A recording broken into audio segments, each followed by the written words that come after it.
Olá pessoal, como é que vocês estão? Eu me chamo Lucas Pilco, estudante da RI de Matemática, e hoje nós estamos aqui para mais um vídeo sobre história. Roda a vinheta!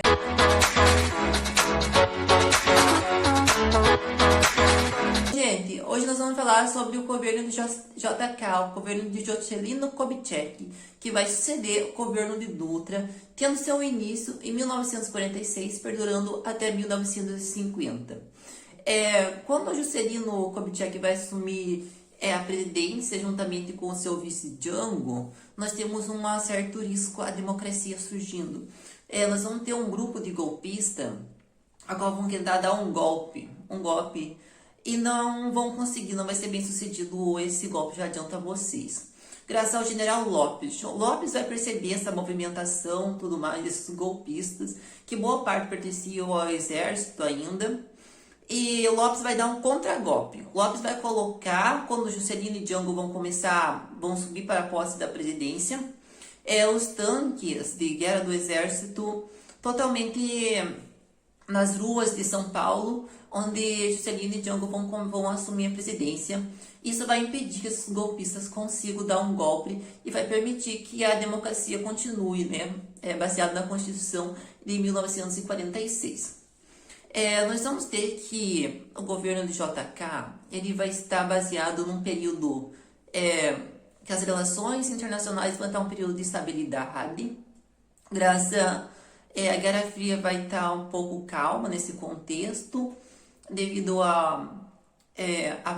nesse período vai estar vigorando a paz armada entre Estados Unidos e União Soviética, então as relações externas vão estar bem tranquilas nesse período.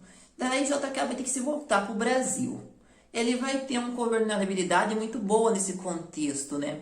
Porque ele vai ter uma base aliada com apoio do exército e uma boa base aliada politicamente. Então ele vai ter uma certa governabilidade, ele vai poder administrar o Brasil como se fosse mais fácil. Assim, ele pode colocar seu plano em prática, no caso, que ele vai ter apoio politicamente para conseguir colocar isso.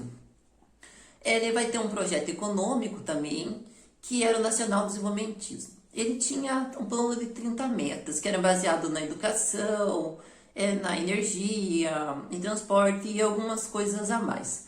Ele tinha esse plano e eram 30 metas. Entre essas, foi algumas que eu falei. Mas ele adicionou no último momento, uma meta da síntese, que era a criação de Brasília, né? Como nós tinha a capital brasileira do Rio de Janeiro, naquele contexto, tinha muita população, eles queriam levar uma capital para construir um pouco mais no centro do Brasil, mas na verdade eles queriam fugir daquele tumulto, aquelas manifestações assim, e ficar um pouco mais isolado naquele contexto, né? Nós tivemos um plano de rodoviarismo, que nesse contexto nós podemos perguntar hoje, o rodoviarismo continua perdurando até hoje. Ele continua gerando uma grande despesa na sua manutenção, mas nós temos que pensar que naquele contexto foi uma boa estratégia, digamos assim. O preço do petróleo estava lá embaixo, então o preço do petróleo era alguns centavos o litro do petróleo, estava muito barato, não se compara hoje. O que nós temos no Brasil hoje foi o déficit de, digamos assim, a falta dos governos que sucederam diversificar o modelo de transporte brasileiro. Não permanecer somente no rodoviarismo, mas naquele contexto isso foi extremamente importante para o desenvolvimento industrial e o desenvolvimento brasileiro. Nós temos que a economia, naquele contexto, o modelo de desenvolvimento econômico de Juscelino Kubitschek, ele é baseado no modelo tripé, ou seja, no modelo de desenvolvimento nacional nacional privado, nacional estatal e o modelo de desenvolvimento estrangeiro. No nacional privado, nós vamos ter a produção de bens não duráveis, que era bens de consumo, a maioria. O nacional estatal seria produtos de base, baseado nas indústrias de base. E o modelo estrangeiro, que seria indústrias estrangeiras, que o Brasil importava mercadorias.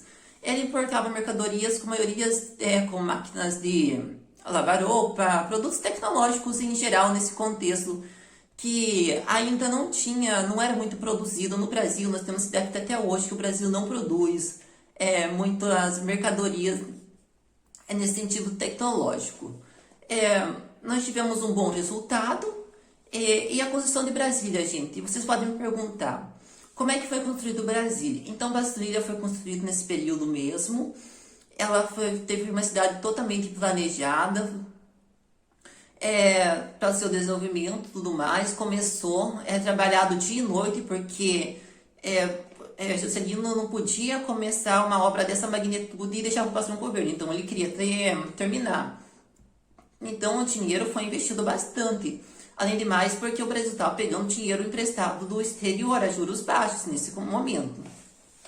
E com isso, nós tinha, que naquele contexto era transportado até alguns materiais para a construção de avião. Imagina o caso que isso gerava para poder acelerar a obra e dar tempo de conseguir entregar. Nós estávamos vivendo esses anos dourados, mas não quer dizer que não teve corrupção. É óbvio que teve corrupção naquele contexto, desvios de verbas, que já foi comprovado na construção de Brasília, bastante ainda dinheiro. Mas aqui nós estávamos vivendo os anos dourados, como eu disse. É um momento de euforia. O plano Juscelino Kubitschek conseguiu alcançar 40 anos em 4, então foi muito rápido isso. Nós tínhamos um momento da cultura florando, o jazz, o samba, muita movimentação em relação a isso. Aqui nós podemos falar que tinha alguns pontos negativos também, não foi só pontos positivos. Por exemplo, nós tivemos um endividamento externo, baseado nesse pegar esse dinheiro emprestado, na taxa de juros baixa, a qual vai ser um pouco mais agravado, vai agravando, um abismo social vai sendo criado, vai agravando uma dívida interna que o Brasil vai tendo. Mas as políticas, foi criado todo esse desenvolvimento, mas as pessoas que estavam ricas, elas ficaram mais ricas, e quem estava pobre ficaram mais pobres. Então isso vai aumentando o abismo social que você vai criando. E a educação, que Juscelino Kubitschek comentou que ia aplicar. Não teve educação, não teve nenhuma política que implementava a educação nesse contexto. Cadê a educação? Reforma agrária, também não teve reforma agrária. Então quem tinha a concentração de terra brasileira permanece da mesma forma e não tendo. E as ligas camponesas, o que aconteceu com as ligas camponesas? Não teve nenhuma política no campo, elas permanecem a mesma, nenhuma garantia do direito de trabalhar no campo, então ela permanecia a mesma nesse cenário. Então, Juscelino Kubitschek, teve um desenvolvimento econômico muito importante, mas ele deixou essas certas lacunas que vão ter que ser preenchidas com o passar dos anos em alguns governos que vão sendo sucessíveis a ele. Então, esse foi o vídeo de hoje, pessoal. Se vocês gostaram, deixa o like aqui já, se inscreva no canal e até a próxima, pessoal.